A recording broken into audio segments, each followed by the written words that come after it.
Hello everyone. तो हम आज बात करने वाला है खेसारी लाल यादव जी और खुशबू शर्मा का एक बहुत ही बेहतरीन सॉन्ग के बारे में, जिसका पोस्टर आ चुका है और फुल वीडियो सॉन्ग का रिलीज डेट भी आ चुका है। और इस गाने को लिखे हैं प्यारे लाल यादव कवि जी, और इसमें म्यूजिक दिए हैं सूरज शर्मा जी।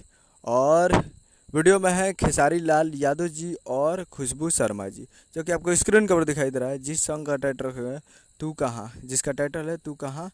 और काफ़ी बेहतरीन वीडियो सॉन्ग है और फिट में है खुशबू शर्मा जी। तो ये आज और एक मूवी का सॉन्ग है, जिस मूवी का नाम है मेरे नैना तेरे नैना। और ये आज ही 14 अप्रैल को सुबह 6:15 AM पे ये फुल वीडियो सॉन्ग को रिलीज़ कर दिया गया है। यानी आज 14 तारीख को सुबह 6:15 पे ये फुल वीडियो सॉन्ग आ चुका है और ये फुल वीडियो सॉन्ग रिलीज भी हो चुका है। और एक मूवी का सॉन्ग है, तो बहुत ही बेहतरीन मूवी है, उसी का ये सॉन्ग है। तो आप लोग अभी तक इस गाने को नहीं देखें तो आप लोग जाकर देख सकते हो। Web music Bhojpuri YouTube channel पे फुल वीडियो सॉन्ग को रिलीज़ कर दिया गया है।